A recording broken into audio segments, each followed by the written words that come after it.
हम सबको लगता है कि अगर बच्चा किसी टॉप स्कूल में जा रहा है तो एजुकेशन गुड ही होगी। हम लाखों की फीस देते हैं और सोचते हैं लाइफ सेट है। पर दोस्तों, कई बार ये बड़े स्कूल्स सिर्फ ऊंची दुकान, फीका पकवान बनकर रह जाते हैं, क्योंकि बच्चों की रियल लर्निंग एकदम जीरो है। This is the curse of the so called good education. Let me show you the reality. 3 students जिन्होंने अभी अभी अपने 10th के बोर्ड एग्जाम्स खत्म किए, मैंने उनसे एक सिंपल सवाल पूछा, can you right the photosynthesis reaction for me? Confidence के साथ उन्होंने पेन उठाया और ग्लूकोज को रिएक्टेंट साइड पर लिख दिया। They got the formula wrong because they had memorized the words, but they did not understand the logic कि प्लांट खाना बनाता है, खाना खाता नहीं है। ये होता है जब हम बच्चे को स्टूडेंट नहीं, रट्टू तोता बना देते हैं। 10 साल की स्कूलिंग और हम बेसिक्स ही भूल गए। फिर मैं मिला एक 6th ग्रेड स्टूडेंट से। She studies in one of the best schools in the country, which can afford to have very good teachers, a very good library, very equipped labs and so on. Geometry में this student knows at least something. पर जब मैंने उसे एक compass पकड़ाया तो उसके हाथ कांपने लगे। उसे कॉम्पस पकड़ना नहीं आता था। शी वॉज अ लकीर का फकीर। उसे टेक्स्ट बुक की लाइंस तो याद थी, पर रियल वर्ल्ड एप्लीकेशन से उसका कोई वास्ता नहीं था। And finally I met an economics student who had finished writing her 12th board exams. Marks तो टॉपर वाले थे, पर जब मैंने उसे मैक्रो इकोनॉमिक इंडिकेटर्स के बारे में पूछा तो कंप्लीट साइलेंस। टेक्स्ट बुक की डेफिनेशंस याद करना और रियल इकोनॉमी को समझना, दोनों में जमीन आसमान का फर्क होता है। आगे बढ़ने से पहले हमारे चैनल को जरूर सब्सक्राइब करिए और दूसरों को बताइए, ताकि हमें और इंकरेजमेंट मिले अच्छा और रेलेवेंट कंटेंट आपके सामने पेश करने की। तो आगे बढ़ते हैं। आखिर ये अंधेर नगरी क्यों बनी हुई है? इसके पीछे 2 बड़े एजेंट्स हैं। पहला एजेंट है टीचर। टीचर्स भी उसी सिस्टम के प्रोडक्ट हैं। उन्हें लगता है उनका सिलेबस ही उनका धर्म है। मुझे मेरी बेटी की एक बात याद आती है। 4th या 5th ग्रेड में उसने स्टेट्स ऑफ मैटर में प्लाज्मा एंड बोस-आइंस्टाइन कंडेंसेट का नाम लिया, apart from the usual 3 states. Teacher का रिस्पॉन्स क्या था? Don't try to be over smart. Text book में 3 स्टेट्स ऑफ मैटर लिखे हैं, वही याद करो। बच्चे ने जब कुछ नया बताया तो टीचर को लगा कि ये छोटा मुंह बड़ी बात है। उस दिन मेरी बेटी की क्यूरोसिटी का गला घोट दिया गया। दूसरा और बहुत अहम एजेंट है पेरेंट।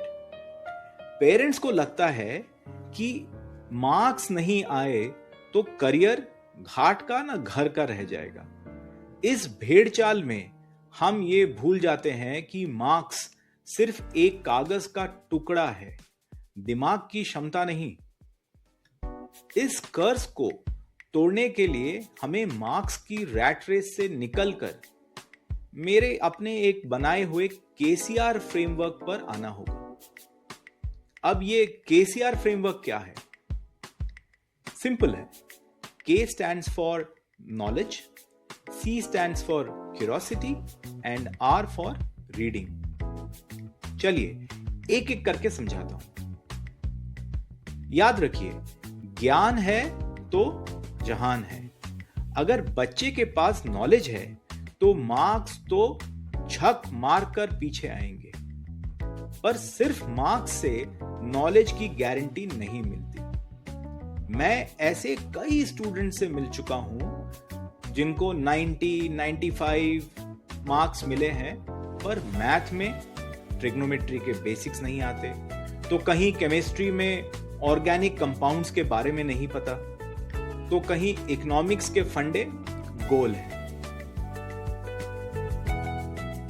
क्यूरोसिटी हर बच्चे में होती है, पर हमारा एजुकेशन सिस्टम उसे कुंभकर्ण की नींद में सुला देता है। हमें ओवर स्मार्टनेस से डरना बंद करना होगा। क्लासरूम को जेल नहीं, एक लैब बनाना होगा जहां सवाल पूछना जुर्म नहीं, गर्व की बात हो। हमें बच्चों को टिंकरिंग करने की आजादी देनी होगी। प्रोफेसर एच.सी. वर्मा और थ्योरी ऑफ फिजिक्स के अनुभव श्रीवास्तव जैसे टीचर्स हमें यही सिखाते हैं। पहले एक्सपेरिमेंट, फिर थ्योरी। हमारे जो एफर्ट्स होते हैं उसको कितना कम कर देता है ये रोलिंग। तो देखिए आप, ये देखो, ये अमित भाई आ रहे हैं और फूंक करके इस किताब को आगे खिसकाने की कोशिश कर रहे हैं, खिसका नहीं पा रहे हैं, और फिर उसके नीचे इन्होंने चक्के लगा दिए, ये गोल गोल सिलिंड्रिकल ऑब्जेक्ट्स ये नीचे रख दिए, कलमें रख दी और अब फूकेंगे। और ये देखो किताब जो है तो फूंकने मात्र से किताब जो है वो टेबल के ऊपर एक जगह से दूसरी जगह पहुंच गई है। तो जो ये रोलिंग है वो बड़ा महत्व रखती है हमारे जीवन के अंदर में, हमारे काम बहुत जगह जगह पर ये आसान करती है।